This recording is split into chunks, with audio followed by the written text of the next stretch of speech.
Jessica Yaniv is back, this time suing a beauty pageant. Now, before we get into this more recent story, let's look at a little bit of backstory and find out who exactly Jessica Yaniv is. You probably recognize the name, and maybe even the picture. You see, Jessica made headlines when they were trying to sue a beauty salon for essentially not providing services that Jessica demanded that they do. Or as the Washington Examiner puts it, the transgender activist Jessica Yaniv loses the wax her balls complaint against salon workers. Essentially what happened there is that Jessica Yaniv is in fact a transgender woman. So someone who is born and biologically is male, but calls themselves a girl. And Jessica went into a beauty salon and demanded that they give a wax, kind of like they would do to most other women. However, Jessica has male genitalia. And so the salon worker said, "We don't want to do that because that's really weird." But Jessica didn't like that, and so a lawsuit ensued. Thankfully, the lawsuit was thrown out because it was completely ridiculous. As the Human Rights Tribunal put it, human rights legislation does not require a service provider to wax a type of genitals they are not trained for and have not consented to wax. Or to put it even more bluntly, in a way that I think everyone can agree, no woman should be compelled to touch male genitals against her will, irrespective of how the owner of the genitals identifies. Which I'm sure all of us should be able to be on board with 100%. That's just common sense. And yet that did not stop Jessica from bringing forth a lawsuit alleging some human rights violation.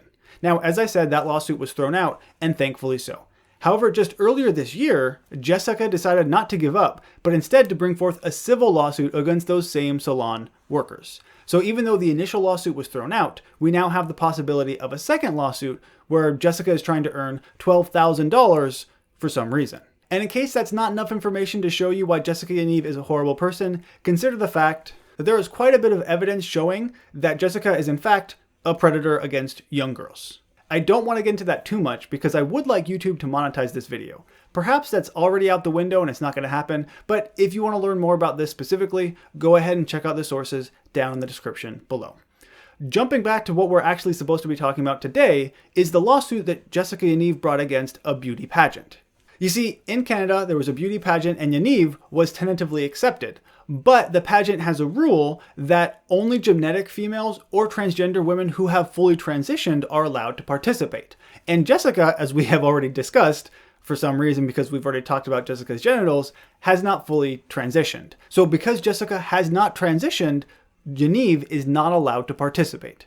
Now, perhaps you're wondering why I'm saying Jessica so many times or Yaniv, and really that's because I don't want to misgender Jessica, not out of respect or anything because Jessica is a horrible person, but because again, I think YouTube isn't going to like that. At the same time, I am not going to refer to Jessica as Jessica's preferred pronoun because I don't have any respect whatsoever for someone like this. So we'll say Jessica and Yaniv as I already have been. Now, the reason that this pageant has such a rule is fairly evident. So the women essentially have a safe space. They have a place they can go where they don't have to be subjected to looking at male genitals, which seems pretty acceptable to me.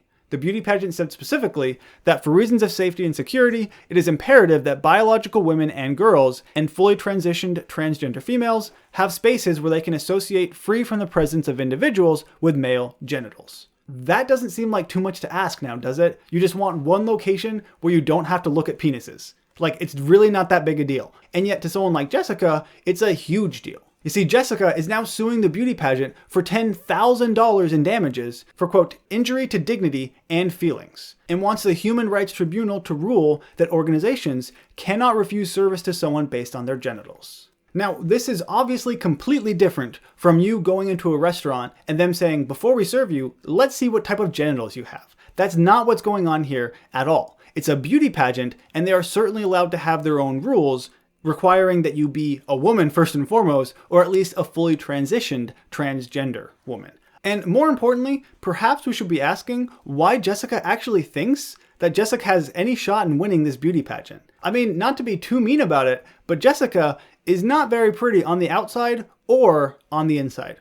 Overall, Yaniv is a pretty terrible person, so why do they even want to participate in the first place? Well, it's because Jessica wants to demand that people react in whichever way Yaniv sees fit. That's the only way you can do it.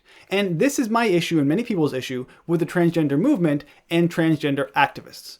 Now, I completely agree that that every human should have the same human rights. Whether you're male, female, cis, trans, whatever you are, we should all have the same human rights.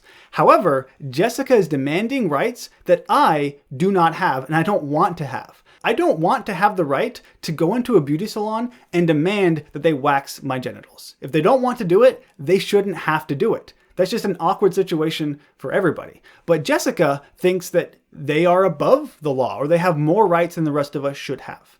And that's exactly my issue. People always say, oh, let them do whatever they want, it doesn't affect you.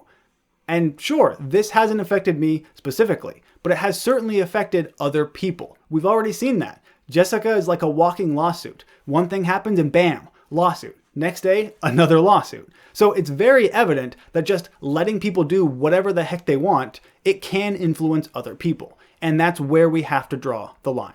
I'm glad that the beauty salon lawsuit was thrown out, and I hope that the beauty pageant lawsuit is also thrown out. And it kind of seems like Jessica has an issue with beauty salons and beauty pageants, but we could pretty much see that. And again, not to be too mean about it, but Jessica is a horrible person. So I have no real issues talking about Yaniv in this way. And to be clear, I'm not saying that every transgender person is like this because without a doubt, Jessica is the exception, not the rule. I mean, Blaire White says essentially the same thing, pointing out how ridiculous this Jessica Yaniv person is and how dangerous Yaniv is to the transgender community and activism at large. I don't agree that people like Jessica are the epitome of the transgender movement, but there are a bit too many of them for my liking. This isn't the first time we've seen something like this, and I doubt it's going to be the last.